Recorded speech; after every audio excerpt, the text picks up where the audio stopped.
नमस्कार प्यारे दर्शकों, आपका स्वागत है हमारे चैनल भक्ति संदेश में, जहां हम अध्यात्म और जीवन के बीच सेतु बनाते हैं। आज हम जिस विषय पर बात करने जा रहे हैं वह हम सभी के लिए अत्यंत उपयोगी है। श्रीमद् भगवद गीता को आधुनिक जीवन में कैसे अपनाएं? क्या गीता केवल युद्ध भूमि की कथा है या फिर वह हमारे ऑफिस, हमारे परिवार और हमारे समाज के लिए भी कुछ कहती है? इस वीडियो में हम गीता के उन उपदेशों को सरल और व्यावहारिक तरीके से समझेंगे जिन्हें आज के तनावपूर्ण जीवन में अपनाकर हम संतुलन, सफलता और शांति तीनों प्राप्त कर सकते हैं। तो वीडियो को अंत तक जरूर देखिएगा, क्योंकि यह केवल एक दर्शन नहीं, जीवन को जीने की शैली है। नंबर 1, नौकरी और प्रोफेशनल लाइफ में गीता के उपदेश। निष्काम कर्मयोग, कर्म करो, फल की चिंता मत करो, गीता का सबसे प्रसिद्ध श्लोक है। कर्मण्येवाधिकारस्ते मा फलेषु कदाचन, अर्थात तुम्हारा अधिकार केवल कर्म करने में है, फल पर नहीं। आधुनिक नौकरी में जब हम लगातार प्रदर्शन के दबाव, लक्ष्य, बॉस की अपेक्षा और असफलताओं से घिरे रहते हैं, तो यह श्लोक हमें संतुलन सिखाता है। कर्म पर ध्यान दो, फल अपने आप आएगा। ये सोच हमारे तनाव को कम करती है और हमें प्रोसेस ओरिएंटेड बनाती है, जिससे हमारी दक्षता और आत्मविश्वास दोनों बढ़ते हैं। योगस्थ कुरु कर्माणि, स्थिर मन से कर्म करो, अर्थात ध्यानस्थ होकर कर्म करो।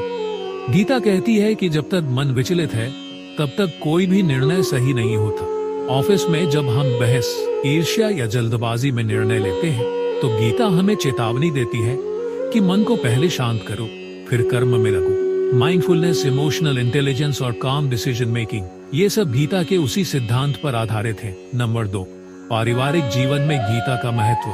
स्वधर्मे निधनं श्रेय, अपने कर्तव्य का पालन सर्वोत्तम है, अर्थात अपने धर्म कर्तव्य का पालन करना सबसे उत्तम है, भले ही वह छोटा क्यों न लगे। गीता कहती है परिवार के भीतर हमारे जो भी कर्तव्य हैं, जैसे माता पिता का आदर, बच्चों का पालन, जीवन साथी का सम्मान, वह हमारा स्वधर्म है।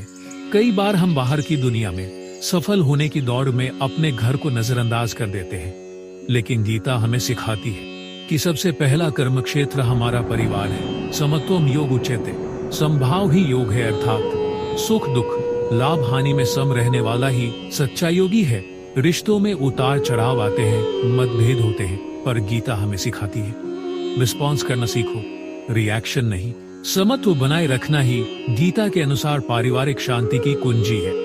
नंबर 3, समाज और संबंधों में गीता का प्रयोग। आत्मवत् सर्वभूतेषु, सबको अपने समान देखो, अर्थात हर जीव को अपने जैसा समझो। जब हम समाज में वर्ग, जाति, भाषा, धर्म के आधार पर भेदभाव करते हैं तो गीता हमें याद दिलाती है कि हर आत्मा एक समान है। आज की दुनिया में जहां सामाजिक तनाव, असहिष्णुता और टकराव बढ़ते जा रहे हैं, वहां गीता का ये संदेश वसुधैव कुटुम्बकम की भावना जगाता है। लोक संग्रहात् कर्म, समाज के कल्याण के लिए कर्म करो, अर्थात सिर्फ अपने लिए नहीं बल्कि समाज के लिए भी कार्य करना चाहिए। गीता हमें स्वार्थ से परमार्थ की ओर ले जाती है। Volunteering, community work, sustainability, honesty, ये सब गीता के ही आधुनिक रूप है। नंबर 4, निष्कर्ष। गीता केवल ग्रंथ नहीं, जीवन है। गीता केवल युद्ध के मैदान के लिए नहीं थी, बल्कि वह हर उस स्थान के लिए है जहां कर्म होता है। ऑफिस, घर, स्कूल, सड़क, बाजार और हमारे अंतर्मन में। अगर हम गीता को समझ लें तो तनाव कम होगा, रिश्ते मधुर होंगे, निर्णय स्पष्ट होंगे। हाँ, अंततः हम स्वयं को जान पाएंगे। प्रिय दर्शकों, अगर आपने हमारे साथ गीता की पूरी श्रृंखला देखी है, अध्याय 1 से लेकर 18 तक, तो यह वीडियो आपका एक नया प्रारंभ हो सकता है। हम आपको धन्यवाद देते हैं इस यात्रा में साथ निभाने के लिए। अगले वीडियो में हम बात करेंगे गीता के 5 मूल मंत्र जो जीवन को बदल सकते हैं। इसे मिस मत कीजिएगा। कृपया कमेंट में बताएं आपको गीता का कौन सा उपदेश अपने जीवन में सबसे अधिक प्रेरणादायक लगा। और हाँ, वीडियो को लाइक करें, शेयर करें और चैनल भारती संदेश को सब्सक्राइब जरूर करें। आपका बहुत बहुत धन्यवाद। जय श्री कृष्ण, जय गीता, जय जीवन।